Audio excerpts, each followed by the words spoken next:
Students, कैसे हो आप सब? उम्मीद करता हूँ आप खैरियत होंगे। आज की वीडियो में हम बात करेंगे एटम्स, मॉलिक्यूल्स, एलिमेंट्स और कंपाउंड्स के डिफरेंस के बारे में। लेकिन इन चीज़ों को समझने से पहले हमें पता होना चाहिए मैटर क्या होता है। क्यों?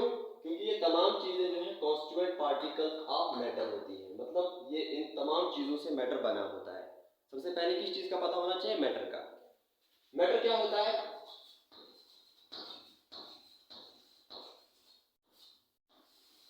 मैटर एक ऐसी चीज है, मतलब हमारे आसपास जो भी चीज है उसको मैटर कहते हैं। ठीक है, everything around us is known as matter. और इसको मैं थोड़ा सा डिफाइन करूं, इसको इलाबोरेट करूं, तो हम बोलेंगे जिस चीज का भी मास होता है, जिस चीज का भी मास होता है, मतलब जिस चीजों का कोई थोड़ा सा वजन होता है, पहली चीज।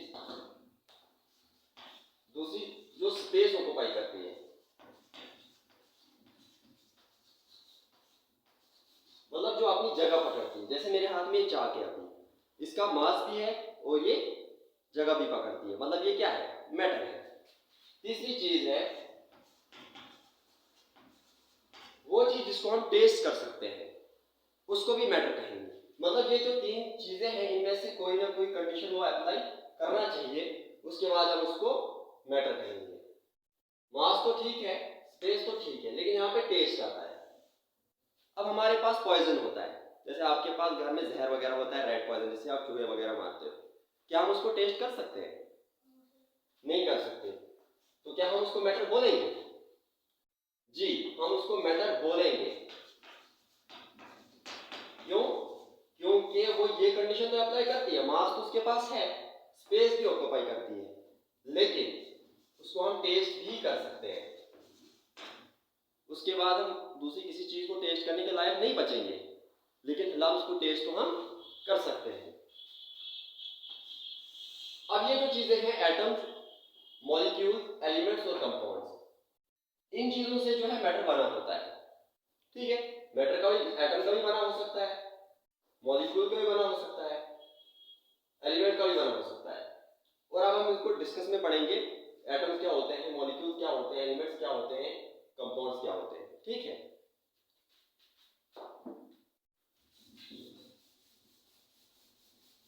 अभी हमारे पास उतनी फैसिलिटी अवेलेबल नहीं है। यहाँ पे ब्लैक बोर्ड है और व्हाइट चाक है, जिससे हम अपना काम चलाएंगे। Atom, what is an atom? When I was in class 8, I heard first time the word atom. At that time I was thinking that it is an atom bomb, but basically it is not an atom bomb. It is actually an atom, which is the smallest particle of matter. ये matter का सबसे छोटा वाला particle होता है। मतलब जैसे मेरे पास ये चाक है, इसको अगर मैं बहुत ज्यादा ब्रेक डाउन करूं, इसको अगर मैं बहुत ज्यादा तोड़ूं, सबसे छोटा पार्टिकल, इसका सबसे छोटा टुकड़ा जिसको मैं फर्दर डिवाइड नहीं कर सकता और ज्यादा नहीं तोड़ सकता, उसको हम बोलते हैं एटम। क्या बोलते हैं? एटम। तो डिफाइन कैसे करेंगे? Atom is the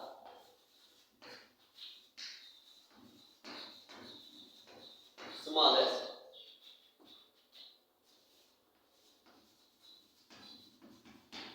particle of matter. ये मैटर का सबसे छोटा पार्टिकल होता है, which can take part in chemical combination.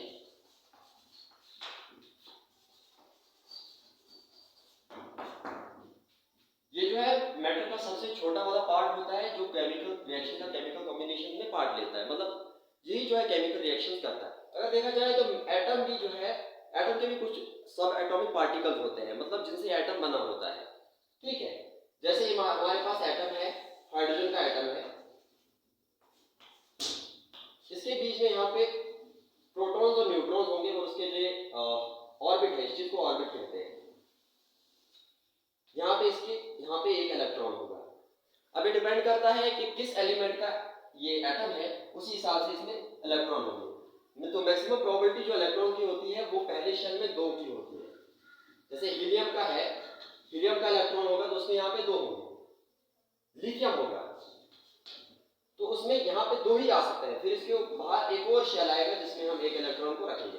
लेकिन दूसरा जो शेल होता है, दूसरा जो ऑर्बिट होता है, उसमें 8 इलेक्ट्रॉन लग सकते हैं।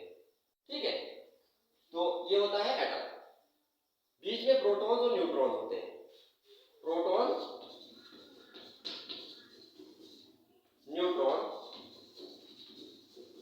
और इलेक्ट्रॉन भी होते हैं ऑर्बिट में।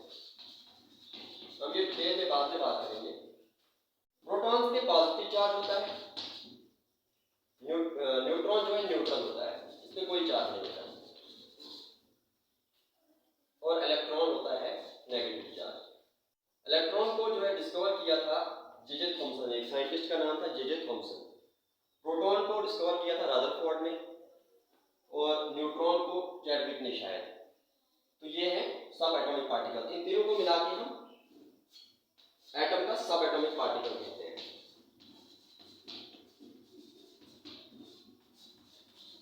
सब एटॉमिक पार्टिकल। आपको एटम की समझ आ गई होगी। अब हम बात करेंगे मॉलिक्यूल्स क्या होते हैं।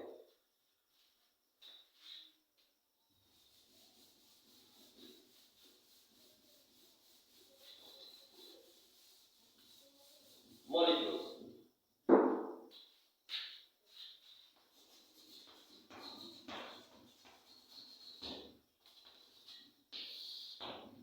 जब 2 या 2 से ज्यादा एटम आपस में कंबाइन करते हैं, 2 या 2 से ज्यादा एटम आपस में कंबाइन करते हैं तो मॉलिक्यूल बनता है। लेकिन इसमें कंडीशन ये होती है कि सेम एटम भी हो सकते हैं या डिफरेंट एटम भी हो सकते हैं। सेम एटम मतलब जैसे अभी हमने पढ़ा हाइड्रोजन का एटम। हाइड्रोजन का एटम जो है ऑक्सीजन के एटम से भी रिएक्ट कर सकता है, और हाइड्रोजन का एटम जो है हाइड्रोजन के एटम से भी रिएक्ट कर सकता है। दोनों कंडीशन हम उसको मॉलिक्यूल कहेंगे।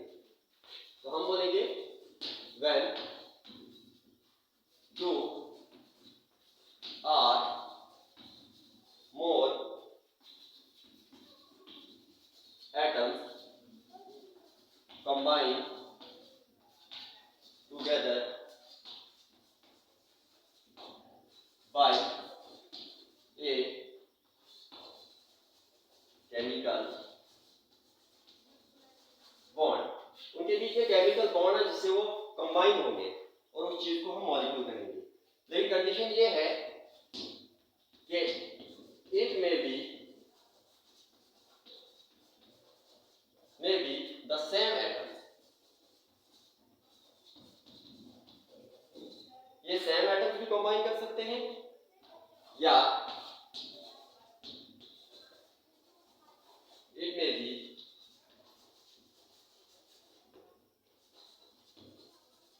डिफरेंट एटम, या डिफरेंट एटम भी कंबाइन हो सकते हैं। दोनों कंडीशन में हम उसको क्या बोलेंगे, मॉलिक्यूल बोलेंगे। आपको एग्जांपल देता हूं, जैसे हाइड्रोजन का एटम है, हाइड्रोजन के एटम ने हाइड्रोजन के एटम के साथ रिएक्ट किया और हमारे पास प्रोडक्ट बना H2। सेम एटम है, H2 बना, तो ये क्या है, मॉलिक्यूल है।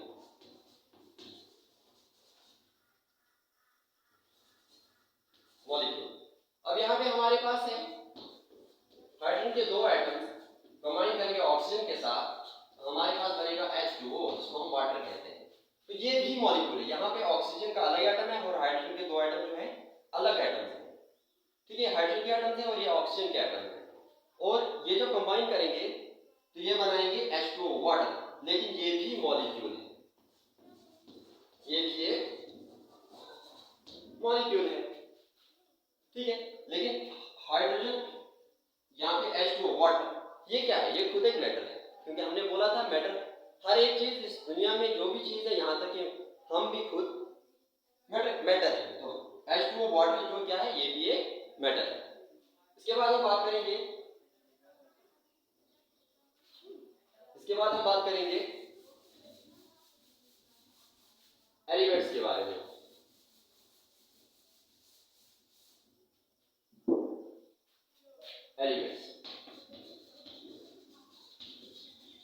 एलिमेंट्स क्या होते हैं? एलिमेंट जो है एंटायरली सेम टाइप के एटम के बने होते हैं, सेम टाइप के एटम। उसको हम क्या कहते हैं? एलिमेंट्स कहते हैं। जो सिर्फ एक ही किस्म के एटम से मिलके बना हो उसको हम एलिमेंट्स कहते हैं। हम लिखेंगे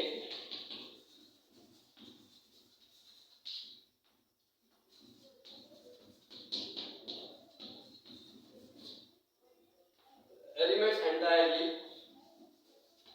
are formed by same type of atom। हमारे पास अभी तक जो है 118 एलिमेंट्स डिस्कवर हो चुके हैं जिनको हमने मॉडर्न पीरियोडिक टेबल में रख दिया है। तो इस जिसमें हमारे पास आपको पता होगा hydrogen, helium, lithium, beryllium, boron होता है, carbon, nitrogen, oxygen, chlorine, neon, इसके अलावा भी बहुत सारे हैं। तो जैसे हमारे पास हाइड्रोजन है, हम हाइड्रोजन को देखेंगे। हाइड्रोजन, पूरा हाइड्रोजन जो है उसमें यहाँ पे भी हाइड्रोजन होगा, यहाँ पे भी हाइड्रोजन होगा, यहाँ पे भी हाइड्रोजन होगा, यहाँ पे भी हाइड्रोजन होगा, यहाँ पे भी हाइड्रोजन होगा। अगर हम इसको हम केमिकली या फिजिकली प्रोसेस से ब्रेक डाउन नहीं कर सकते, करेंगे भी, तो हमारे पास लास्ट पे भी हाइड्रोजन का एटम ही बचेगा।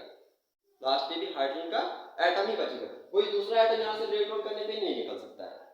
जैसे मैं आपको एग्जांपल देता हूँ, हमारे पास हम कोल लेते हैं, कोयला। कोयला जो है कार्बन का बना होता है, कार्बन एटम से बना होता है। तो इसमें जो है यहाँ पे भी हमें कार्बन है, carbon atom, carbon atom, carbon atom, carbon atom, carbon atom, carbon atom, तो ये कार्बन एटम का ही बना होता है। हम कार्बन का एक छोटा सा टुकड़ा लेंगे, वो भी कार्बन एटम का ही बना होगा। मतलब सेम टाइप्स ऑफ एटम जो है कंबाइन करते हैं तो उससे एक एलिमेंट बनता है। ठीक है, इसको बोलते हैं हम एलिमेंट्स। अभी तक हमारे पास जो है 118 एलिमेंट्स डिस्कवर हो चुके हैं। इसके बाद हम बात करेंगे कंपाउंड्स के बारे में।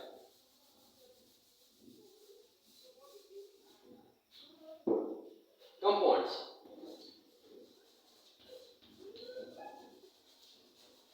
कंपाउंड्स क्या होता है? जब डिफरेंट एटम्स या मॉलिक्यूल्स, डिफरेंट एटम्स या मॉलिक्यूल्स आपस में कंबाइन करेंगे तब एक कंपाउंड बनेगा। पहले मैं आपको एग्जांपल से समझाता हूं, फिर हम डेफिनेशन लिखेंगे। जब डिफरेंट एटम्स या मॉलिक्यूल्स, जैसे मैंने मॉलिक्यूल में एक एग्जांपल दी थी वाटर की। हाइड्रोजन के दो एटम कंबाइन करेंगे ऑक्सीजन के साथ तो वाटर बनाएंगे। अब आपको यहाँ पे थोड़ा सा आप कंफ्यूज हो रहे होंगे कि ये तो आपने मॉलिक्यूल में एग्जांपल दी थी। भाई हमने मॉलिक्यूल में बोला था जब सेम या डिफरेंट एटम कंबाइन करेंगे तो वो मॉलिक्यूल है। इसमें हमने बोला जब सिर्फ डिफरेंट एटम्स कंबाइन करेंगे तो वो क्या है? कंपाउंड है। यहाँ पे डिफरेंट एटम है, यहाँ पे ये मॉलिक्यूल है, इन्होंने कंबाइन किया तो वाटर बनाया। तो वाटर क्या है? वाटर एक मॉलिक्यूल भी है और एक कंपाउंड भी है। समझ आई आपको? वाटर एक मॉलिक्यूल भी है और हाँ, उसके बाद जैसे हमारे पास है Na, सोडियम प्लस क्लोरीन, ये मिलके बनाएगा NaCl। डिफरेंट एटम्स कंबाइन हुए, NaCl बनाया तो मॉलिक्यूल है। जहां पे जो है वाटर है, ये मॉलिक्यूल भी है और कंपाउंड भी है। ये भी क्या है? NaCl, ये मॉलिक्यूल भी है और कंपाउंड भी है। कहने का मतलब है कि सारे कंपाउंड्स मॉलिक्यूल हो सकते हैं लेकिन सारे मॉलिक्यूल कंपाउंड नहीं हो सकते। उम्मीद करता हूँ आपको इस चीज की समझ आई होगी। लेकिन आप यहाँ पे थोड़ा सा डेफिनेशन हम पढ़ेंगे तो हम लिखेंगे when two different atoms are molecule combine a compound is formed, तो ये कंपाउंड बनता है। तो यही था इसका थोड़ा बहुत डिफरेंस, जो मुझे लगता है आपको समझ आ गया होगा। अगर आपको वीडियो अच्छी लगी हो तो लाइक, शेयर, कमेंट और सब्सक्राइब जरूर करिए और हाँ, वीडियो को एंड तक जरूर देखिएगा। Thank you.